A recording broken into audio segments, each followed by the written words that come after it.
যেহেতু রাজ্যের মুখ্যমন্ত্রী সবসময় বলে থাকেন যে উনি স্বচ্ছতার সঙ্গে কোনো ধরনের আপোষ করবেন না, জিরো টলারেন্স নীতি নিয়ে উনি কাজ করছেন, তো আমরা 15 দিন অপেক্ষা করবো। 15 দিন বাদে আমরা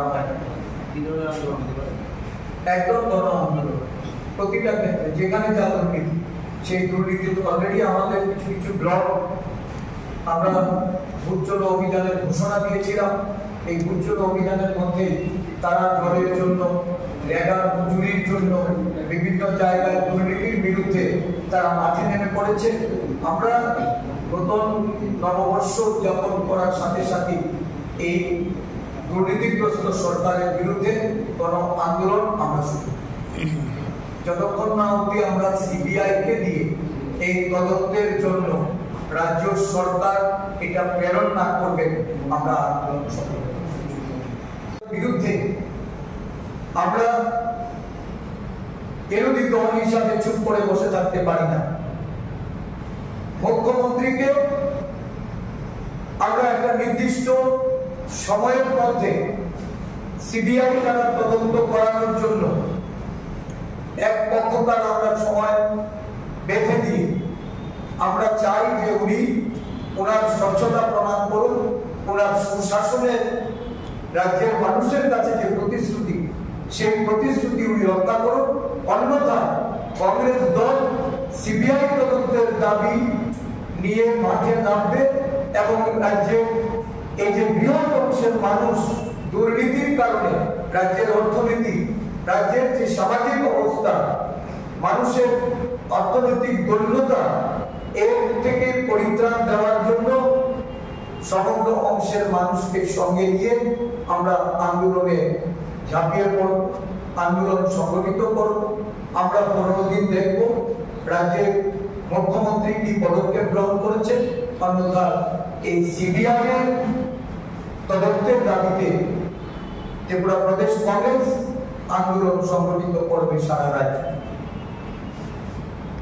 আমাদের এটাই মূল বক্তব্য ছিল। আরো জল জীবন মিশন নিয়ে দেখছেন সারা রাজ্য জুড়ে আজকে মানুষ জলের জন্য হাহাকার। একটা নির্দিষ্ট এই যে বোরিং এর জন্য, স্মল বোর হোক বা ডিপ্লয়েবল বোরিং হোক, যে নির্দিষ্ট বোরিং এর জন্য টেন্ডার দেওয়া হয়, দেখা গেছে ধর্মনগরের মতো জায়গাতে এই টেন্ডার তার যে অতিরিক্ত ব্যয় বরাদ্দ এটা বাড়িয়ে টেন্ডার প্রদান করা হয়েছে, আর কাজ করার ক্ষেত্রে এটা নিম্নমানের কাজ করা হয়েছে। টেন্ডার প্রদত্ত যে কাজের কথা ছিল সেটা করা হয়নি। আমাদের কাছে সেখানে বিভিন্ন তথ্য রয়ে গেছে, আপনার চাইলে সেই তথ্য আমরা দিতে পারবেন। মেডিকেল কলেজ, বিশ্ববিদ্যালয় নিয়ে এখন একদিক থেকে যেমন কেন্দ্রীয় সরকারের হস্তক্ষেপ শুরু হয়েছে, কিন্তু রাজ্যের সরকার কোন উপযুক্ত পদক্ষেপ নিয়েছেন বলে সেটা আমাদের জানা। তাই আমরা এই দুর্নীতিগ্রস্ত সরকারের বিরুদ্ধে গণ আন্দোলন সংগঠিত করার জন্য আমাদের প্রয়াস করব। তার পূর্ণাঙ্গ তদন্তের জন্য এই ধরনের ঘটনা, এত বড় একটা আর্থিক দুর্নীতি, আমাদের রাজ্যে দুর্নীতি একের পর এক সংগঠিত হচ্ছে। কেন্দ্রীয় বিশ্ববিদ্যালয়ের চাকরি সংক্রান্ত দুর্নীতি, ত্রিপুরা মেডিকেল কলেজে আর্থিক লেনদেনের মাধ্যমে পরীক্ষায় পাশ করে দেওয়ার দুর্নীতি, পূর্ত দপ্তর, জল জীবন মিশন,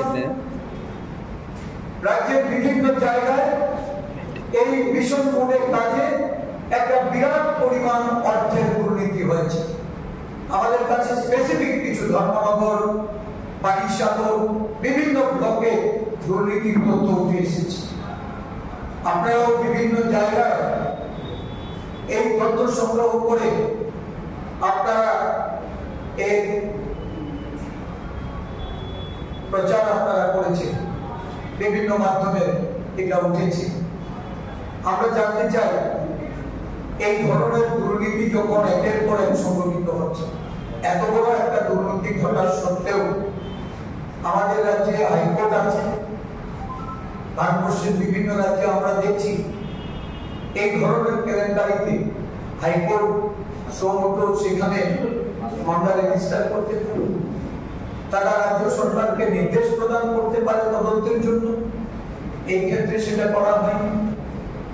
এই রাজ্যে লোকায়ুক্ত আছে, একটা সাদা হাতি পোষা হচ্ছে, কিন্তু এই লোকায়ুক্তের মাধ্যমে এই দুর্নীতির কোনো ধরনের তদন্ত হয়নি বা তদন্ত করার জন্য কোনো পদক্ষেপ নেওয়া হয়নি।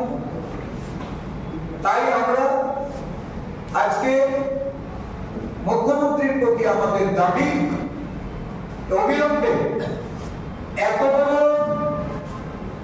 জমি ঘোটালা, একটা ল্যান্ডস্কেপ আমরা দেখেছি বিভিন্ন রাজ্যে রাজ্যে, এই ধরনের ল্যান্ডস্কেপে হোক বা অন্য কোন দপ্তরের দুর্নীতিতে সিবিআই সেখানে হস্তক্ষেপ করে। সেখানকার রাজ্য সরকার তাদের স্বচ্ছতা বজায় রাখতে, যিনি স্বচ্ছতার কথা কোথায় কোথায় বলেন, যিনি দুর্নীতির বিরুদ্ধে জিরো টলারেন্সের কথা বলেন, যিনি সুশাসনের কথা বলেন, আজকে আমরা জানতে চাইব যে এই ঘটনা যখন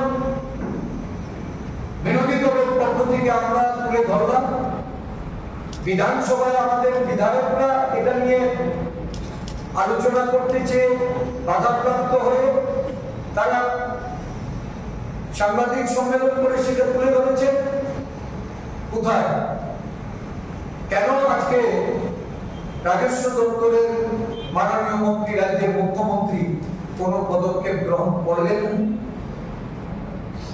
কেন আজকে এই ঘটনা মুখ্যমন্ত্রী সিবিআই কে দায়িত্ব দেবেন না তার সত্য উদ্ঘাটন করতে, এবং যারা এর জন্য এফেক্টেড তাদের ক্ষতিপূরণ, এই জমির মালিকানা নির্ধারণ, এবং যারা এই দুর্নীতিতে যুক্ত তাদের বিরুদ্ধে কঠোর শাস্তির ব্যবস্থা কেন আজকে করতে রাজ্যের মুখ্যমন্ত্রী উনি এগিয়ে আসবেন না?